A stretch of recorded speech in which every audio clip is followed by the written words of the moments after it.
다윈 역사 이야기에서 주요한 특징 중에 하나가 있다면 기적이 없다, 초자연적인 기적이 없다라는 것입니다. 홍해가 갈라지고 하늘에서 불이 내려서 제단을 불사르고 병든 자가 치유되고 죽은 자가 살아나는 그러한 초자연적인 기적은 등장하지 않는다라는 것입니다. 그렇다고 해서 다윗 인생 가운데 하나님의 일하심과 구원을 찾아볼 수 없느냐? 그렇지는 않는 것을 우리가 너무나도 잘 알고 있습니다. 양을 돌보고 있었던 소년이 결코 이길 수 없던 그 골리앗을 물맷돌로 쓰러뜨리고 승리한 것은 하나님의 구원과 승리를 확실하게 보여주는 거 아닙니까? 사울이 여러 번 창을 던졌는데 용케도 그때마다 피할 수 있었던 것들, 사울에게 쫓겨서 이 광야 생활을 하게 되는데 독에 든 쥐처럼 잡힐 수밖에 없는 위험에서도 하나님께서 피할 길을 주시고 또 건져주시는 이 모든 일들, 이것은 하나님의 개입하심과 구원을 보여주는 것입니다. 이처럼 다윗은 초자연적인 기적은 경험하지 않은 것처럼 보이지만 하나님의 기적 같은 승리와 구원을 경험하고 나타내는 인물이라는 것입니다. 그런 측면에서 다윗 이야기는 우리의 평범한 일상의 삶에서 일하시는 하나님, 우리의 삶 속에서 하나님의 뜻과 구원이 어떻게 이루어지는지를 선명하고 풍성하게 잘 보여주는 이야기라고 말할 수 있습니다. 유진 피터스는 현실에 뿌리박은 영성이라는 책에서 이렇게 말합니다. 다윗 이야기야말로 거룩으로 넘쳐 흐르는 현세를 사는 영성을 회복하는 데 중요한 도구이다.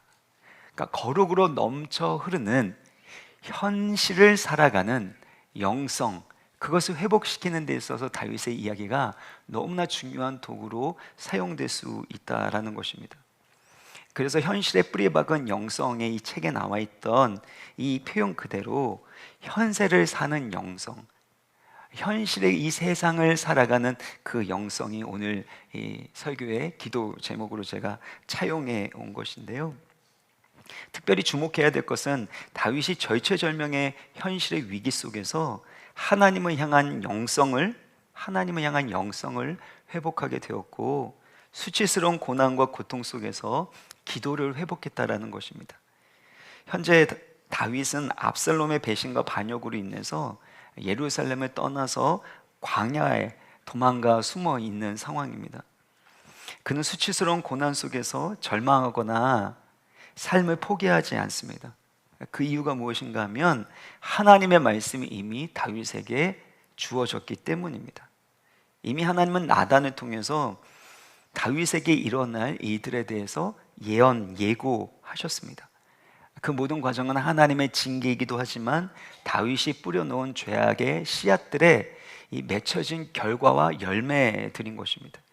이러한 하나님의 말씀을 미리 들었고 그 말씀 그대로 그의 삶 가운데 성취되는 것을 보면서 그는 고통스럽지만 하나님의 징계를 받아들이고 하나님의 말씀대로 살아가기를 더 힘쓰는 것을 볼 수가 있습니다. 그래서 지난 시간에 살펴본 대로 시므이가 다윗을 저주하면서 돌을 던질 때에 사실 모멸감은 너무나도 느끼면서 내 아들도 나를 이렇게 대하는데 너까짓게 나한테 이렇게 할 수 있느냐라고 분노하고 복수할 수 있는데 그렇게 반응하지 않았다라는 것입니다. 그 모든 상황을 담담하게 받아들이고 감내하는 것을 볼 수 있습니다. 사무엘하 16장 10절을 보면 그가 저주하는 것은 여호와께서 그에게 다윗을 저주하라 하심이니, 그러니까 하나님께서 그에게 다윗을 저주하라고 시키신 것인데 하나님이 행하시는 일이라면 내가 어떻게 할 수 있겠느냐, 그냥 저주하게 내버려둬라, 그렇게 담담하게 이 모든 상황을 받아들이고 있다는 것입니다. 그리고 나서 말하는 게 사무엘하 16장 12절의 말씀인데요, 제가 참 좋아하는 구절입니다. 같이 한번 읽겠습니다. 시작. 혹시 여호와께서 나의 원통함을 감찰하시니 오늘 그 저주 때문에 선으로 내게 갚아 주시리라 하고, 하나님께서 다윗의 원통함과 비참함을 보시고 오히려 시므이가 했었던 그 저주 때문에 여호와께서 선으로 내게 갚아 주시리라, 그렇게 기대하고 하나님을 의지하는 모습을 보게 됩니다. 이건 단순하게 그의 부하들에게만 하는 말이 아니라 하나님 앞에 자기의 심정을 쏟아놓으면서 하나님, 내가 하나님의 징계를 받겠습니다. 내가 이렇게 모욕적이고 고통스러운 일들을 겪지만 오히려 이 일 때문에 하나님의 선하심을 경험하게 하여 주옵소서. 하나님이 오히려 이 저주를 선으로 갚아주시는 그런 긍휼과 은혜를 경험하게 하여 주옵소서. 이렇게 하나님께 기도하고 있는 것입니다. 이렇게 다윗이 기도할 수 있었던 것은 하나님의 주권적 섭리를 온전히 신뢰했기 때문입니다. 또한 하나님의 말씀으로 문제와 상황을 해석하기 시작하는 거죠. 그 사람이 왜 나를 이처럼 괴롭히는가? 나를 그렇게 만만하게 보는가? 어떻게 나한테 이렇게 치졸한 짓을 할 수 있는가? 라는 생각을 하는 것이 아니라 이 일을 통해서 하나님이 내 가운데 하시고자 하는 일은 무엇인가?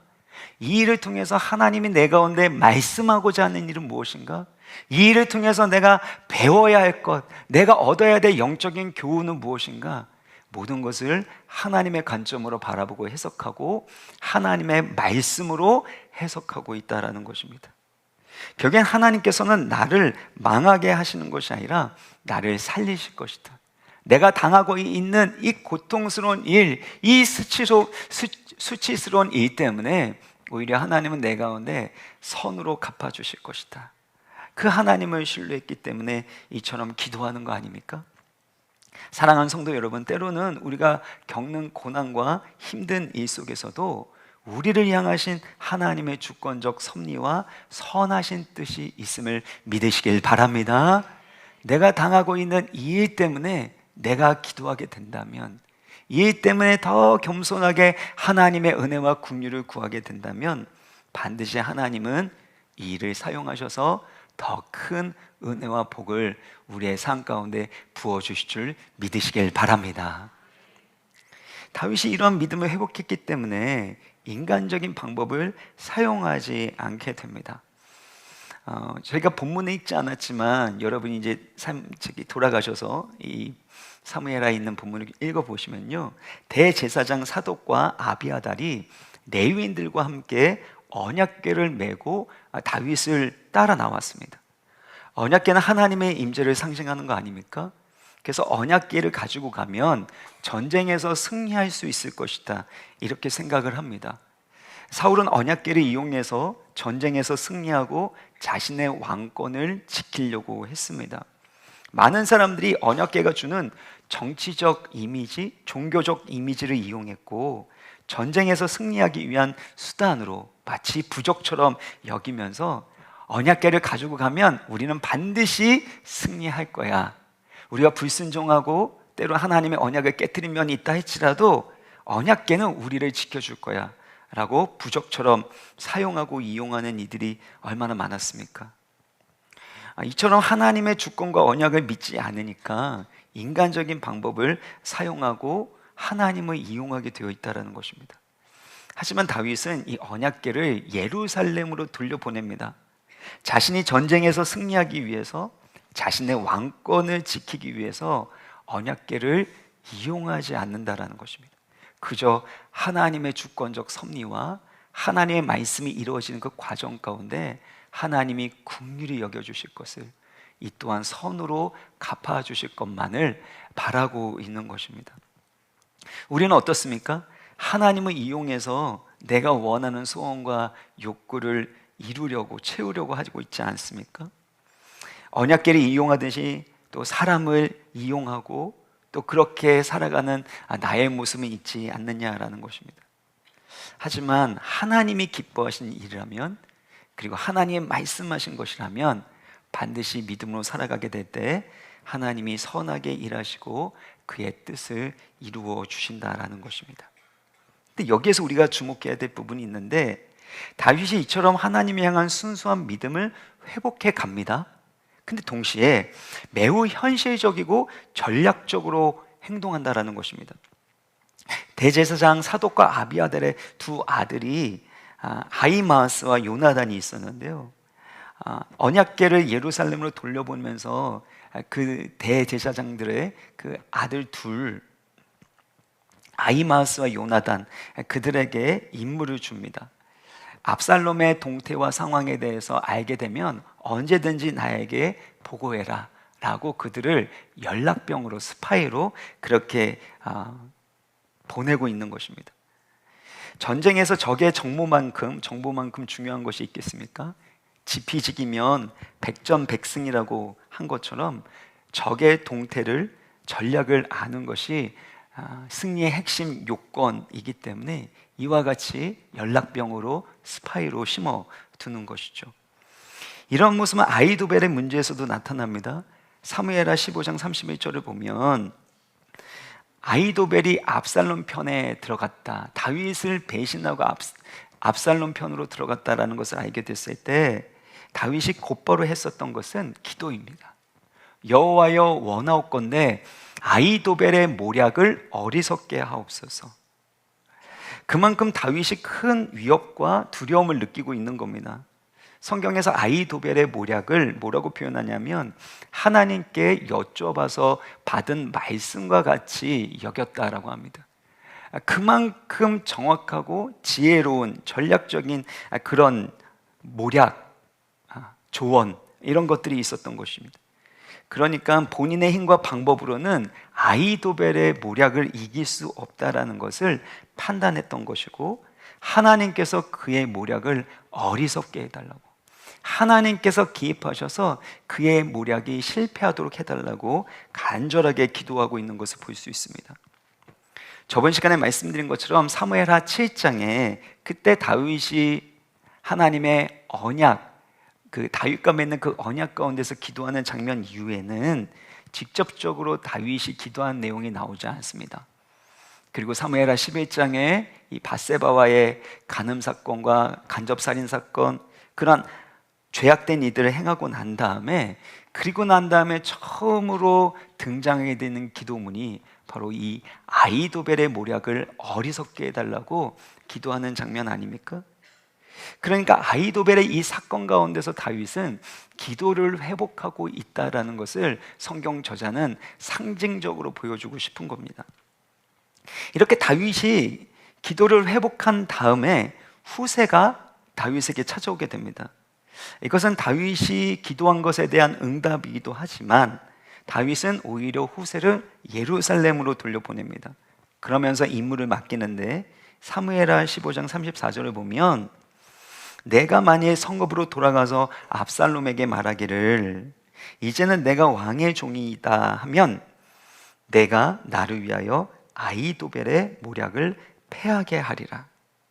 다윗이 하나님께 간절하게 기도했고, 그리고 후세를 보내면서 말하는 것은 너가 해야 할 일은 아히도벨의 모략을 실패하게 만드는 일을 옆에서 해야 된다라고 그를 보내는 것을 볼 수 있습니다. 이런 장면들을 통해서 우리가 얻을 수 있는 교훈은 무엇입니까? 우리가 하나님을 향한 영성과 기도를 회복해야 하지만 동시에 현실 세계에서 지혜와 전략적인 행동을 하면서 살아가야 한다라는 것입니다. 다윗은 기도하는 영성가이면서 동시에 현실 세계에 뿌리를 내리고 지혜롭고 민첩하게 전략을 세우고 계획을 세우고 행동했었던 사람이라는 것입니다. 우리 성도님들이 해야 될 것도 이런 것입니다. 모든 것이 하나님께 달려있는 것처럼 내가 많이 아무리 애쓰고 노력해도 아히도벨의 모략을 이길 수 없는 그런 심정으로 하나님께 모든 것들을 맡기면서 매달리면서 기도해야 됩니다. 그러나 동시에 하나님께서 우리의 삶 속에 일하실 것을 믿기 때문에 우리가 할 수 있는 최선을 다해야 합니다. 우리가 기도한 대로 살아가야 하고 하나님 주신 지혜를 가지고 전략을 가지고 계획을 가지고 행동하면서 살아가야 한다라는 것입니다. 그러므로 현실의 삶 가운데서 하나님만 의지하는 기도하는 영성을 가질 뿐만 아니라 삶의 현장에서 지혜롭고 전략적으로 행동할 수 있는 현실의 뿌리박은 영성을 갖는 우리 모든 성도님들 되시기를 주님의 이름으로 축원합니다. 그런가 하면 오늘 본문 5절을 보면 다윗이 압살롬과의 전투를 앞두고 그의 부하들에게 명령하는 내용이 나옵니다. 우리 5절의 말씀 우리 같이 읽겠습니다. 시작. 다윗이 요압과 아비새와 이때에게 명령하여 이르되 나를 위하여 젊은 압살롬을 너그러이 대우하라.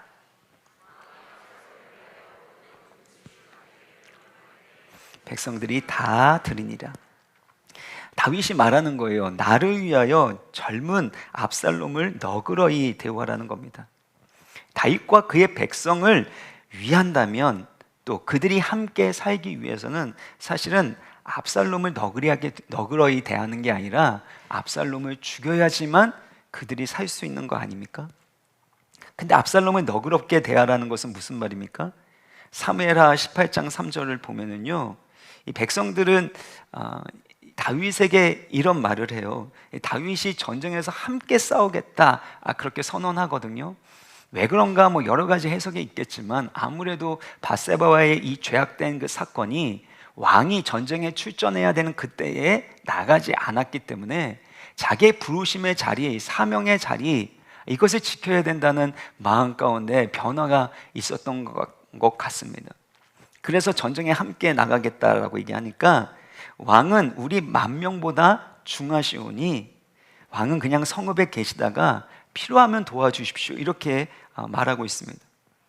왕을 그처럼 존귀 여기고 왕을 위해서, 왕을 지키기 위해서 생명 걸고 우리가 싸우겠습니다라고 말하고 있는데, 왕은 그의 백성들을 걱정하기보다는 그의 아들 압살롬을 더 걱정하는 것처럼 들린다라는 것입니다. 이것은 다윗이 왕으로서의 그 마음도 가지고 있지만 아버지로서의 그 마음으로 인해서 고민하고 번민하고 있음을 보여주는 것입니다. 사실 여기에는 다윗의 내면 가운데 압살롬을 향한, 아들을 향한 긍휼과 자비가 회복되고 있음을 보여주는 것입니다. 이 젊음이라는 이 단어가 히브리어로는 나으르라는 단어인데, 이 젊은이라는 건 소년, 어린 소년이라는 뜻을 가지고 있습니다. 그러니까 압살롬이 이미 성인이에요. 결혼도 하고 아이도 낳긴 그런 성인임에도 불구하고 여전히 나이 늙은 다윗 보기에는 그냥 철없는 그런 아들과 같은 그런 모습으로, 철없고 여리고 가엾은 아들로 보였다라는 것입니다. 그 이후에 압살롬이 죽었을 때 사무엘하 18장 33절을 보면 내 아들 압살롬아, 내 아들 압살롬아, 차라리 내가 너를 대신하여 죽었더라면 압살롬 내 아들아, 내 아들아. 그러니까 자기 자신이 압살롬 대신해서 죽었더라면 차라리 나았을 것이다. 여러분 생각해 보세요. 아버지와 아들이 싸웠습니다. 그러면 누가 이겨야 되겠습니까? 어떻게 부모가 이기는 게 승리라고 말할 수 있겠어요? 차라리 내가 지고 내가 죽는 것, 그걸 바라는 것이 부모의 마음 아니겠습니까? 다윗은 압살롬 대신해서 죽었더라면 차라리 좋았을 거라는 큰 슬픔과 비통한 마음을 품게 된 것입니다. 자신의 생명과 왕권을 지키는데 혈안이 되어 있지 않습니다. 그것을 지키려고 집착하지도 않습니다. 하나님의 손길에 모든 것을 맡겨드리고 압살롬만큼은 살리고 싶은 그런 마음을 표현하고 있는 것입니다. 물론 다윗은 알고 있었어요. 자기가 원하는 대로 하나님이 하시지 않을 거라는 것, 하나님이 기름 부으신 자가 이스라엘 왕으로 세움을 받아야 된다는 것을 분명히 다윗은 알고 있었습니다. 하나님의 뜻도 아니고 하나님의 방법도 아닌 건 알고 있었지만 다윗을 향한 긍휼의 마음, 사랑의 마음을 품게 되었다라는 겁니다. 사랑하는 성도 여러분, 무엇이 성화인가요? 뭐가 성숙해져 가는 과정인가요? 어떤 이들을 힘있게 능력있게 좋은 결과를 가지고 해나가는 것, 그게 성숙한 믿음의 모습인가요? 그럴 수도 있겠지만 내 주변에 있는 누군가를 바라볼 때 하나님 아버지의 긍휼과 사랑으로 바라볼 수 있는 것, 그 사람의 연약하고 부족한 것들을 판단하는 것이 아니라 긍휼히 여기고 용납하고 어떻게 하면 내가 도와주고 위로하고 일으켜 세워줄 수 있을까? 끝까지 인내할 수 있을까? 그런 마음으로 사랑하고 섬길 수 있는 것, 이것이 하나님을 닮아가는 성숙한 자의 모습이라는 것입니다. 이처럼 다윗은 아들을 향한 긍휼의 마음, 사랑의 마음을 회복했습니다. 간절히 바라기는 우리 와우리 교회 모든 성도님들의 마음 가운데 또 가정 가운데 이와 같은 하나님의 긍휼과 사랑이 넘쳐나기를 주님의 이름으로 축원합니다. 그러나 다윗이 가지고 있었던 이런 마음들은 이 백성들은 혼란스럽게 만드는 겁니다. 5절을 다시 한번 보시면 다윗은 자신을 위하여 젊은 압살롬을 너그러이 대우해 달라고 요청하고 있죠. 그런데 이 백성들은 뭐라고 해석하고 있어요? 왕이 압살롬을 위하여 명령하고 있구나라고 듣고 있는 겁니다. 그러니까 우리는 왕을 위하고 있는데 왕은 압살롬을 위하여 이렇게 명령을 하는구나. 이 얘기를 들으면 너무나도 혼란스럽지 않겠습니까? 우리는 생명 걸고 싸우려고 하는데 왕은 자기 아들의 생명을 걱정하고 있는 거구나. 이 말을 하면 압살롬과 싸우는 부분에 있어서 분명히 군대의 사기가 꺾일 수밖에 없는 그런 말이고 그런 상황이지 않겠습니까? 그러고 나서 전쟁을 하게 되는데 이 6절을 보면 이에 백성이 이스라엘을 치러 들로 나가서 에브라임 숲풀에서 싸웠다고 합니다. 에브라임 숲풀은 길르앗에 있는 숲인데 사사시대에 있다가 에브라임을 물리친 곳이 이게 바로 에브라임 숲풀이었습니다. 근데 이 숲풀에서 싸웠는데 놀라운 일이 일어났습니다. 그 땅에서 사면으로 퍼져서 싸웠는데 그날에 숲풀에서 죽은 자가 칼에 죽은 자보다 많았다라는 것입니다. 그 지형이 너무나도 험하고 웅덩이나 구멍이 있고 어떤 이유인지는 정확하게 나와 있지 않지만 그 숲풀에서 싸우는 그 과정 가운데서 다윗의 군대가 큰 승리를 거두게 됩니다. 근데 그때 숲풀에서 죽은 자가 칼에 죽은 자보다 많았다라는 겁니다. 이것은 지형적인 요소를 잘 이용을 해서 승리를 거뒀다라는 뜻이 아닌 겁니다. 하나님의 개입하심, 하나님의 구원, 이것을 상징하는 표현이라는 것입니다. 여호수아서 10장 11절을 보면 여호수아가 예루살렘 왕 아도니 세덱을 중심으로 해서 가나안 남부 연합군과 싸우게 됩니다. 가나안 남부 연합군과 전쟁을 치르게 될 때 그때 하늘로부터 우박을 내려주시는데 그 내려서 이 가나안 남부에 있는 그 사람들이 죽임을 당했는데 이스라엘 자손의 칼에 죽은 자보다 우박에 죽은 자가 더 많았더라. 이건 초자연적인 하나님의 능력을 나타내는 거 아닙니까? 여기 보면 분명히 하나님께서 하늘에서 큰 우박덩이를 내렸으니까 이거는 하나님의 기적을 직접적으로 나타내고 있는데 이 표현이 바로 8절에 있는 말씀과 같은 표현이라는 것입니다. 숲풀에 의해 죽은 자가 칼에 의해 죽은 자보다 많았다. 이것은 환경과 조건의 유리함 때문에 승리한 것이 아니라 하나님이 개입하셔서 그 모든 환경과 상황들을 사용하셔서 그의 백성을 승리케 하셨다라는 것입니다. 이처럼 하나님을 신뢰하는 백성들 가운데는 특별한 하나님의 개입하심과 하나님의 구원을 경험하게 하신다라는 것입니다. 어떤 상황과 조건 때문이 아니라 하나님이 개입하셔서 하나님이 일하셔서 그런 승리를 경험케 하시는 거죠. 시편 33편 16절 17절 말씀 같이 읽겠습니다. 시작.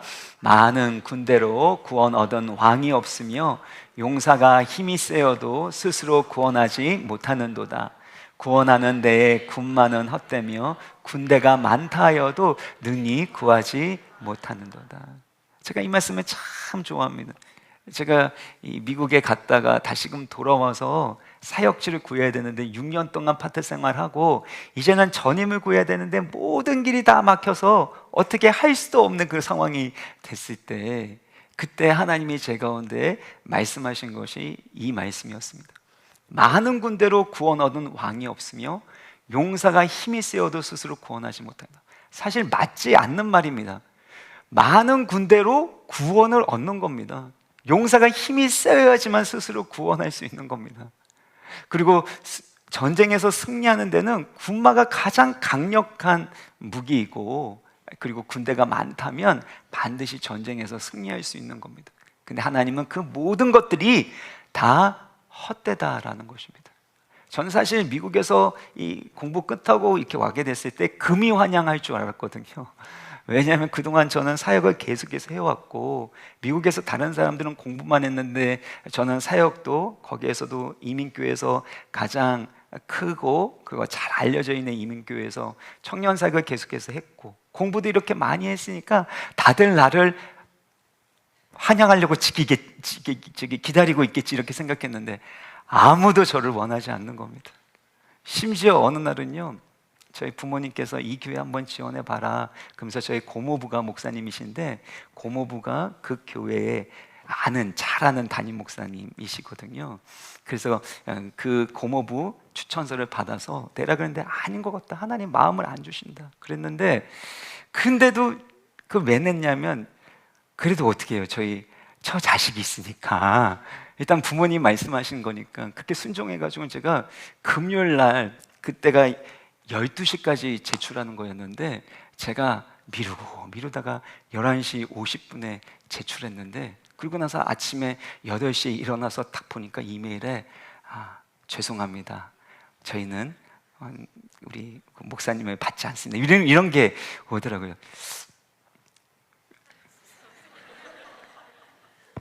너무 황당하죠.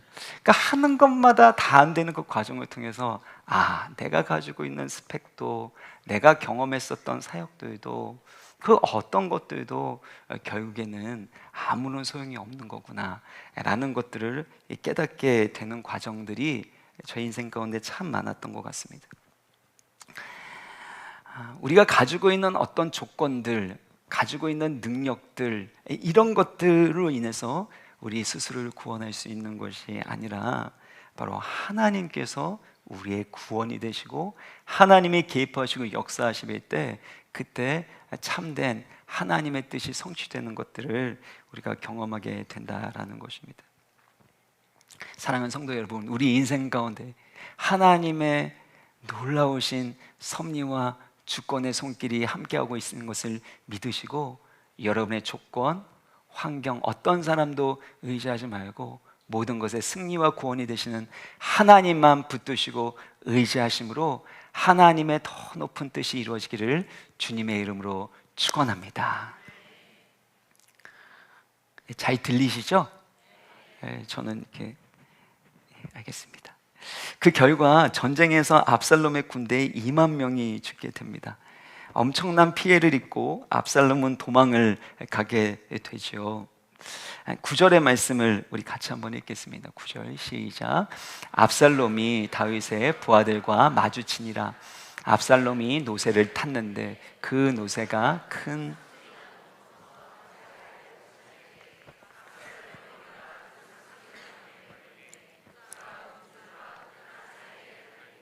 그가 탔던 노새는 그 아래로 빠져나간지라. 압살롬이 노새를 타고 도망갑니다. 근데 큰 상수리나무 그 가지 아래로 통과하다가 그의 머리가 걸려버렸다는 겁니다. 압살롬 하면 여러분 어떤 이미지가 떠오르십니까? 정수리부터 발끝까지 흠을 잡을 수 없을 정도로 그만큼 아름다운데, 오늘날로 말하면 차은우입니다. 차은우. 저희 딸이 말하기를 이 외모에 대한 평가를 할 때 그 10점 만점에 10점이 차은우더라고요. 저는 몇 점일지 참 궁금한데. 아이고야. 근데 이 10점 만점에 10점, 이 차은우에 버금가는 그런 외모가 바로 압살롬입니다. 특별히 그의 머리는 많은 사람들에게 영광과 자랑으로 여겨졌습니다. 사무엘하 14장 26절을 보면은요, 그가 머리털이 매우 무거웠는데 연말마다 이렇게 깎게 되었을 때 그의 머리털이 이 저울로 다르면 200세겔이었다는 겁니다. 200세겔은 2.6kg 정도가 될 정도로 엄청나죠. 2.6kg. 계산이 안 되시니까 별로 반응이 없으시지만 엄청난 겁니다. 그러니까 이게 머리털이 그렇게 많이 자라난다라는 것은 그의 생명력을 상징하는 것일 수 있고, 또 그의 그 머리털은 그가 가지고 있는 외모의 아름다움, 또 압살롬의 그 영광과 자랑을 상징하고 있는 겁니다. 그의 자랑과 영광을 상징하는 머리가 이 상수리나무 가지에 걸려서 죽게 되었다라는 것. 너무나도 아이러니하고 역설적이지 않습니까? 인간의 힘과 영광으로 여겨지는 그것이 결국에는 그를 걸려 넘어뜨리게 만드는 걸림돌이 되게 할 수 있다는 겁니다. 압살롬에게 있어서 가장 자랑이고 영광으로 보여졌던 그것으로 인해서 결국엔 죽음을 경험하게 된다라는 것. 이것은 인간의 자랑과 교만은 결국에는 패망으로 가는 덫이 될 수 있다는 것을 보여주는 것이죠. 잠언서 16장 18절의 말씀 같이 읽어보겠습니다. 시작. 교만은 패망의 선봉이요 거만한 마음은 넘어짐의 앞잡이니라. 교만은 패망의 선봉. 그러니까 교만 뒤에는 반드시 패망이 뒤따라오게 되고, 거만한 마음에는 넘어짐과 파멸이 뒤따라온다라는 것입니다. 그래서 여러분, 이 세상에서 잘 나가는 사람들 중에 교만한 사람이 있잖아요. 그분은 다 좋은데 교만하기만 한 그 부분, 그렇게 되면 결국에는 패망과 넘어짐은 뒤따라올 수밖에 없음을 압살롬의 이 이야기를 통해서 우리는 또다시 깨닫게 된다는 것입니다. 야고보서 4장 16절에도 보면 이제도 너희가 허탄한 자랑을 하니 그러한 자랑은 다 악한 것이다 라고 합니다. 하나님 외에 다른 것을 신뢰하고 자랑하는 것이 있다면 그것은 헛된 일이고 뿐만 아니라 악한 일이라는 겁니다. 무엇보다도 하나님은 교만한 자를 대적하시고 교만한 자를 낮추십니다. 그래서 교만하면 끝장입니다. 늘 겸손해야 함을 이 본문에서 보여주고 있는데요, 그런 차원에서 흥미로운 부분을 살펴보기를 원합니다.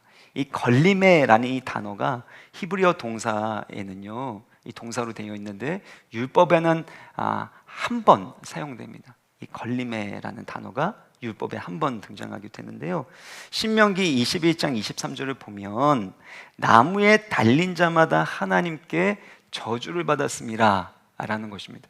여기에서 나무에 달렸다라는 것이 압살롬이 이 가지에 걸리게 되었다, 이 매달리게 되었다, 이거와 동일한 단어라는 겁니다.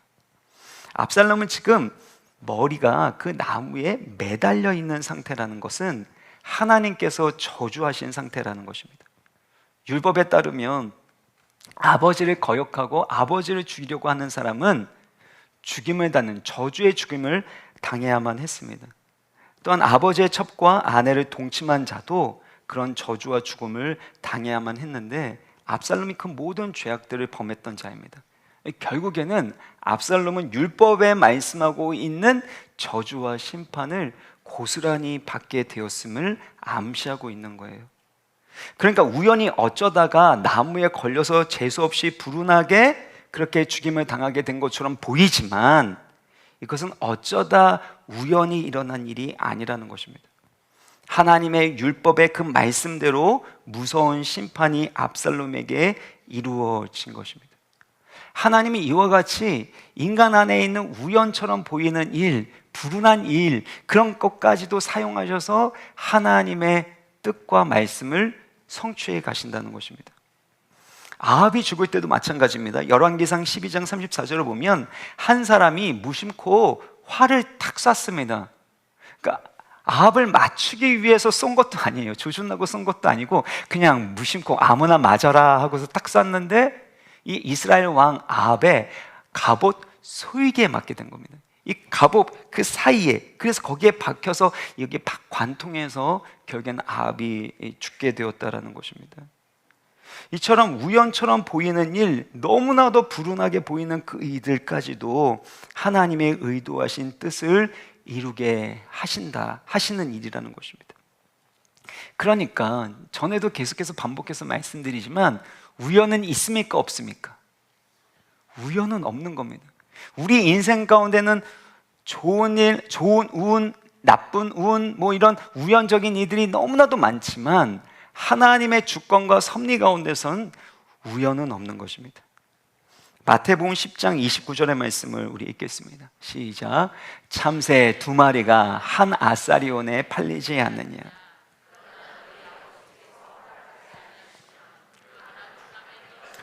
아니하리라. 이 아사리온이 얼마만큼의 가치인지 설명을 드리면 한 데나리온은 하루 품삯입니다. 근데 1 아사리온은 16분의 1 데나리온입니다. 그러니까 16분의 1, 하루 품삯을 16분의 1 한 것, 이것이 한 아사리온인데 이것이 참새 2마리의 가격이라는 거죠. 그러니까 그만큼 작고 하찮은 존재가 참새라는 건데, 그 참새가 한 마리 떨어지는 것도 하나님 아버지께서 허락하지 아니하시면 땅에 떨어지지 않는다라는 것입니다. 하나님의 주권적 섭리 가운데서 모든 일들이 이루어지고 있다는 것입니다. 이것이 우리 인생 가운데는 내가 원치 않는 일들은 반드시 이루어지지 않는다, 하나님이 기뻐하신 뜻만 이루어진다라는 의미는 아닙니다. 여러분, 우리 인생 가운데도 하나님이 원치 아니하신 일들, 하나님이 기뻐하시지 않는 일들이 얼마든지 일어날 수 있습니다. 그것이 누군가의 불순종 때문에, 아니면 누군가가 더 하나님 앞에 매달리고 기도할 수 있도록, 그 은혜를 회복할 수 있도록 하는 과정이든지 어떤 이유인지 간에 하나님이 기뻐하신 일들이 일어나던 기뻐하시지 않는 일들이 일어나던 간에 결국엔 하나님의 허락 가운데, 주권 가운데 이루어지는 그 일들을 통해서 하나님은 보다 큰 하나님의 구원의 영광을 나타내시고 하나님의 구원 계획을 이루어 가시는 것, 이것이 섭리 아닙니까? 그러니까 압살롬처럼 아무리 힘있고 능력과 지략이 탁월해도, 또 사람들에게 인기와 인정을 지금 받고 있다 할지라도 그것은 궁극적인 성공과 승리가 될 수 없다라는 것입니다. 교만하면, 압살롬처럼 육신의 것을 의지하고 자랑하면 결국에는 하나님이 꺾어버리십니다.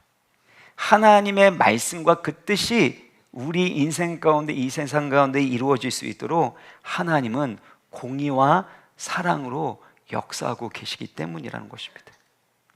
말씀을 마무리 짓겠습니다. 요즘에 좀 빨리빨리 끝내죠? 제가 좀 줄이려고 애쓰고 있는 겁니다. 원래 더 여기에다가 예화도 넣고 막 그렇게 해야 되는데, 기도 좀 더 하고 싶다는 분들의 의견을 잠깐 반영을 해서, 언제까지 할 수 있을지 모르겠지만, 우리 인생 가운데 말할 수 없는 고난과 고통의 시간이 있지만 결국에는 하나님의 말씀이 성취되는 것, 이것이 하나님의 백성의 삶이라는 것입니다. 다윗도 온갖 고생과 고통의 시간을 보내지만 결국엔 나단에게 주신 하나님의 말씀이 성취되는 것을 보게 됩니다. 또한 압살롬이 그와 같이 죽임을 당하는 너무나도 비극스러운 일들이 일어나지만 그것 또한 율법의 말씀이 성취되는 것들을 보게 되는 것입니다. 초자연적인 기적이 보이지 않아도 하나님은 환경과 사건과 만남을 통해서 일하시고 그의 말씀을 성취하시고 그의 백성들에게 꼭 필요한 승리를 주시는 줄 믿으시길 바랍니다. 그리고 그 모든 과정을 통해서 우리의 영성이 더 깊어지고 우리의 기도가 회복이 되고 그 기도가 응답되는 그 과정 가운데 우리가 하나님이 주시는 지혜와 전략을 가지고 힘있게 최선을 다해 살아가기를 원하신다라는 것입니다. 어떤 상황에서도 우리 가운데 일하시는 하나님 안에서 우리 주변에 있는 사람들을 향한 하나님 아버지의 긍휼과 사랑의 마음을 품고, 그리고 그들을 긍휼히 여기고 그들을 인내하고 품을 수 있는 그런 하나님 아버지의 마음을 품는 다윗과 같은 회복과 성숙이 일어나기를, 그래서 하나님의 영광을 드러낼 수 있는 그런 하나님의 백성 되시기를 주님의 이름으로 축원합니다.